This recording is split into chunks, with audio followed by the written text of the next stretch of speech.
আসসালামু আলাইকুম। সবার আগে বাছাই করা 10টি আন্তর্জাতিক খবর জানিয়ে দেব। প্রথমেই থাকছে শিরোনাম। তবে তার আগে অনুরোধ থাকবে ভিডিওটিতে একটি লাইক দিবেন।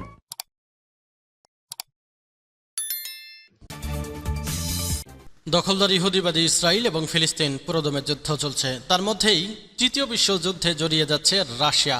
রাশিয়ার কলিজায় যখন হামলা চালিয়ে 134 জনের বেশি রাশিয়ানকে হত্যা করেছে, ঠিক তারপরেই ক্ষেপে গেছে পুতিন। কিয়েভে সিরিজ বিমান হামলা চালাচ্ছে রাশিয়া। এরপর জানাবো, ফিলিস্তিনকে স্বাধীন রাষ্ট্রের স্বীকৃতি দিচ্ছে ইউরোপের 4 দেশ। আলহামদুলিল্লাহ, খুব অচিরেই সারা বিশ্ব থেকেই ফিলিস্তিন মুসলিম রাষ্ট্র হিসেবে একটি স্বাধীন রাষ্ট্রে পরিণত হবে। এরপর জানাবো, ভারতে উত্তরপ্রদেশে মাদ্রাসা বন্ধের নির্দেশ আদালতের। এ যেন এক চরম উস্কানি। হিন্দু মুসলিম যুদ্ধের উস্কে দিচ্ছে ভারত। এই যুদ্ধ যদি শুরু হয় তাহলে ভারত ভেঙে খণ্ড খণ্ড হয়ে যাবে, কারণ ভারতে মুসলিমদের জনসংখ্যাও কম নেই। কোনো দেশেরই ধর্ম নিয়ে যুদ্ধ করা উচিত নয়। ভারত সেই যুদ্ধকে উস্কে দিচ্ছে।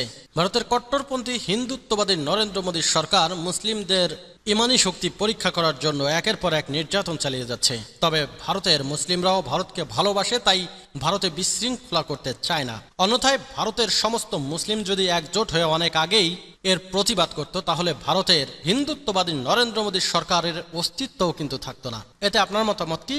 অবশ্য সংবাদের শেষে লিখে জানাবেন। এরপরই জানাবো, ইউক্রেন রাশিয়া যুদ্ধ, কয়েক ঘন্টায় 57 হামলা, ক্ষেপণাস্ত্র গেল পোল্যান্ডেও। এবং সর্বশেষ জানিয়ে দেব, ত্রাণ নিতে আসা ফিলিস্তিনিদের ওপর ফের ইসরায়েলের হামলা, নিহত 19। এতক্ষণ শুনছিলেন সংবাদ শিরোনাম, এখন বিস্তারিত। অনুরোধ থাকবে ভিডিওটিতে একটি লাইক দিন, কমেন্টস করে জানিয়ে দিন আপনি কোন জেলা থেকে বা কোথা থেকে এই সংবাদটি শুনছেন। ভিউয়ার্স, আপনি যদি ভারতের একজন নাগরিক হয়ে থাকেন এবং যে ধর্মের লোকই হয়ে থাকেন না কেন, ভারতের হিন্দুত্ববাদী নরেন্দ্র মোদীর সরকার মুসলিমদের উপর যেভাবে নির্যাতন চালাচ্ছে এবং ধর্মীয় অনুভূতিতে আঘাত দিচ্ছে, ভারতে মাদ্রাসা শিক্ষা বন্ধ করে চরম উত্তেজনা উস্কে দিচ্ছে, মুসলিমদের ধৈর্যের পরীক্ষা নিচ্ছে নরেন্দ্র মোদীর সরকার।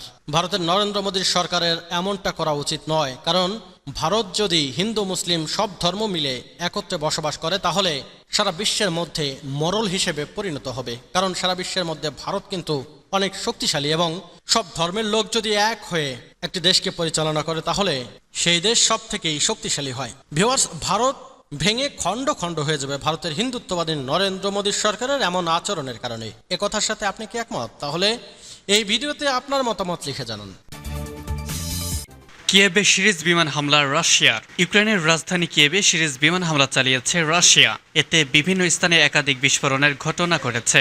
আজ ভোরে হামলাগুলো চালানো হয়। পোল্যান্ড জানিয়েছে, ইউক্রেনের সীমান্ত অঞ্চল লেবিবকে লক্ষ্য করে অন্তত 20টি ক্ষেপণাস্ত্র ও 7টি ড্রোন হামলা চালিয়েছে রুশ সেনারা। পরে নিজেদের আকাশসীমা নিরাপত্তা নিশ্চিত করতে তাদের বিমান বাহিনীকে সক্রিয় করেছে পোল্যান্ড। লেবিব অঞ্চলের সাদোভি টেলিগ্রামী মেয়র জানিয়েছেন, শহরের গুরুত্বপূর্ণ অবকাঠামো লক্ষ্য করে ব্যাপক হামলা চালিয়েছে রাশিয়া। তবে এতে হতাহতের কোনো ঘটনা ঘটেনি। এদিকে রাশিয়ার রাজধানী মস্কোর কাছে একটি কনসার্ট হলে গত শুক্রবারের ভয়াবহ প্রাণঘাতী হামলার দায় ভ্লাদিমির পুতিন অন্যের ঘাড়ে চাপাতে চাইছেন বলে মনে করেন ইউক্রেনের প্রেসিডেন্ট ভলোদিমির জেলেনস্কি। গতকাল রাতে তার নিয়মিত ভিডিও বার্তায় জেলেনস্কি বলেন, পুতিন এবং অন্য লুটেরা সবসময় শুধু অন্যের ঘাড়ে দোষ চাপানোর চেষ্টা করেন। তাদের কৌশল সবসময় একই থাকে। আমরা আগেও এর সবকিছুই দেখেছি, ভবন ধ্বংস করা, গোলাগুলি, বিস্ফোরণ, এবং তারা সবসময় দোষ চাপাতে অন্য কাউকে খুঁজে বের করে। খবর বিবিসির।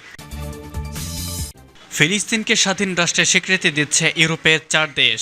ফিলিস্তিনকে স্বাধীন রাষ্ট্র হিসেবে স্বীকৃতি দিচ্ছে ইউরোপের 4 দেশ, স্পেন, আয়ারল্যান্ড, মাল্টা ও স্লোভেনিয়া। ইতিমধ্যেই নেওয়া হয়েছে প্রাথমিক পদক্ষেপ। আন্তর্জাতিক সংবাদ সংস্থা রয়টার্সের এক প্রতিবেদনের তথ্য জানানো হয়েছে। ব্রাসেলসে ইউরোপিয়ান কাউন্সিলের এক বৈঠকের পর এই তথ্য জানান স্পেনের প্রধানমন্ত্রী পেদ্রো সানচেজ। তিনি জানান, আগামী 3 বছরের মধ্যেই মিলবে এই স্বীকৃতি। এর আগে গত নভেম্বরে ফিলিস্তিন ইস্যুতে আরব রাষ্ট্রগুলোর সাথে বৈঠক করে ইউরোপীয় ইউনিয়ন। বৈঠকে সব দেশই সম্মত হয়, হামাস ইসরায়েলের সংঘাত বন্ধে দ্বিরাষ্ট্রভিত্তিক সমাধানের কোনো বিকল্প নেই। তারই প্রেক্ষিতে এই সিদ্ধান্ত নিল দেশগুলো।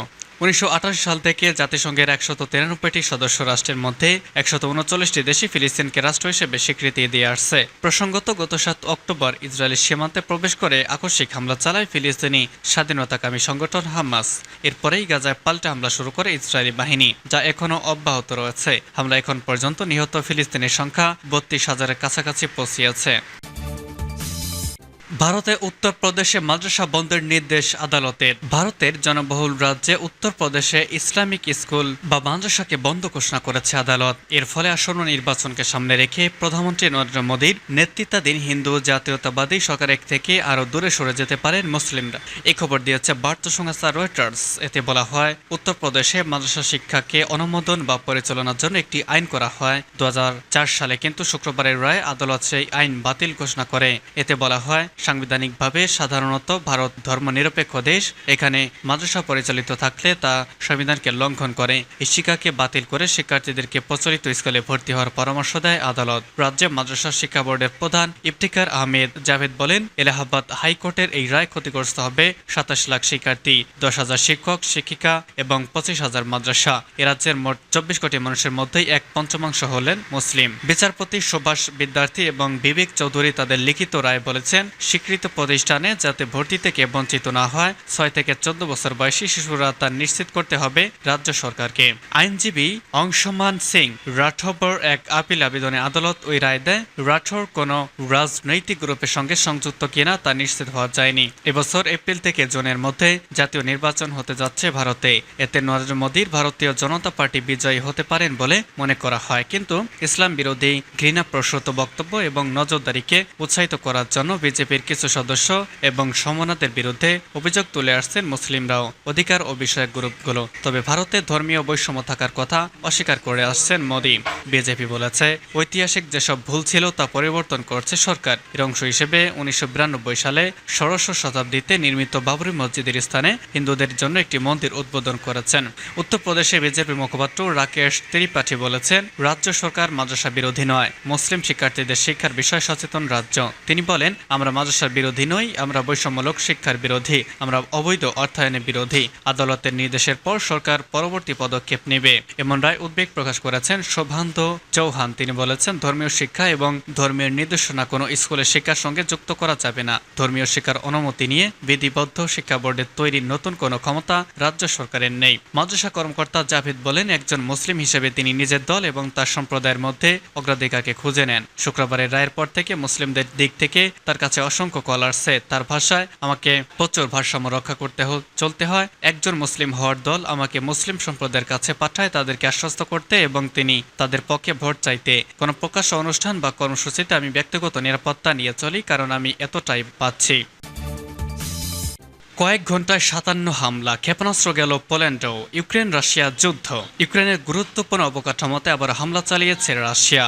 সকালে কয়েক ঘন্টার মধ্যে 57 ক্ষেপণাস্ত্র ও ড্রোন দিয়ে হামলা করেছে রুশ বাহিনী। এর মধ্যে একটি ক্রুজ ক্ষেপণাস্ত্র গিয়েছে পোল্যান্ডের আকাশেও। এসব হামলায় কারো নিহতের খবর পাওয়া যায়নি। বার্তা সংস্থা রয়টার্স বলছে, আজ সকালে এলভিভ এলাকায় হামলা করেছে রাশিয়া। এ সময় ইউক্রেনের রাজধানী কিয়েভে হামলা করা হয়েছে। দুদিন আগে ইউক্রেনের গুরুত্বপূর্ণ জ্বালানি অবকাঠামোতে হামলা করেছে দেশটি। রেশ কাটতে না কাটতেই এই হামলা। এবারের হামলায় কিনজাল হাইপারসনিক ক্ষেপণাস্ত্র ব্যবহার করা হয়েছে। এই ক্ষেপণাস্ত্র ভূপাতিত করা বেশ কঠিন। এলভিভে একটি জ্বালানি অবকাঠামোর যন্ত্রপাতি ক্ষতিগ্রস্ত হয়েছে। ইউক্রেনের বিমান বাহিনী বলেছে, 18টি ক্ষেপণাস্ত্র ও 25টি ড্রোন ভূপাতিত করেছে তারা। তবে ক্ষয়ক্ষতির সঠিক পরিমাণ জানানো হয়নি। তবে পোল্যান্ডের আকাশে একটি ক্রুজ ক্ষেপণাস্ত্র যাওয়ায় ক্ষোভ প্রকাশ করেছে দেশটি। দেশটির সশস্ত্র বাহিনী বলছে, পশ্চিম ইউক্রেনে এই হামলা চালানো হয়েছিল। এটি তাদের আকাশ সীমায় এসেছে। এটি আন্তর্জাতিক নিরাপত্তার ব্যাঘাত। ত্রাণ নিতে আসা ফিলিস্তিনিদের ওপর ফের ইসরায়েলের হামলা, নিহত 19। ফিলিস্তিনের অবরুদ্ধ গাজা ভূখণ্ডে ত্রাণের অপেক্ষায় থাকা ফিলিস্তিনিদের ভিড়ে আবারও নির্বিচার হামলা চালিয়েছে ইসরায়েলি সামরিক বাহিনী। এতে নিহত হয়েছেন কমপক্ষে 19 জন, আহত হয়েছেন আরও 23 জন। যুদ্ধবিধ্বস্ত গাজার স্বাস্থ্য মন্ত্রণালয় ও মিডিয়া অফিস এই তথ্য জানিয়েছে খবর আল জাজিরার। শনিবার ত্রাণের আশায় ক্ষুধার্ত ফিলিস্তিনিরা জড়ো হলে সেখানে বোমা হামলা চালায় দখলদার বাহিনী। এতে হতাহত হন বহু ফিলিস্তিনি। তবে আহতদের উদ্ধার করে স্থানীয় হাসপাতালে নেওয়া হলেও নেই পর্যাপ্ত চিকিৎসার ব্যবস্থা। তাদের খোলা আকাশের নিচে তাঁবু টাঙিয়ে চিকিৎসা সেবা দেওয়া হচ্ছে।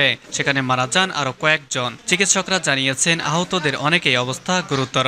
তাদের অনেকে শরীরে স্প্লিন্টার সারপেনেল বেঁধে রয়েছে। গাজার মিডিয়া অফিস এক বিবৃতিতে জানিয়েছে, ইসরায়েলি সশস্ত্র বাহিনী আল কোয়েত গোল চত্বরের কাছে আটা সহ বিভিন্ন খাদ্য সামগ্রীর জন্য অপেক্ষারত ফিলিস্তিনের উপর হামলা চালিয়েছে। এতে 19 জন নিহত হয়েছেন এবং 23 জন আহত হয়েছেন। অন্যদিকে গাজার বেসামরিক প্রতিরক্ষা বিভাগের মুখপাত্র মাহমুদ বাশাল বলেছেন, বেসামরিক নাগরিকদের ওপর নির্বিচারে গুলি চালানো হয়েছে, আহতদের নিকটবর্তী আহলি আরব হাসপাতালে নিয়ে যাওয়া হয়েছে।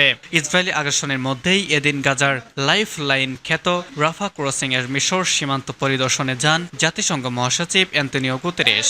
সেখানে আশ্রয় নেওয়া ফিলিস্তিনিদের সরজমিন পর্যবেক্ষণের পাশাপাশি অবরুদ্ধ উপত্যকায় ত্রাণ সরবরাহের বিষয়ে খোঁজ খবর নেন তিনি। এ সময় অবিলম্বে গাজায় যুদ্ধবিরতির দাবি জানান গুতেরেস।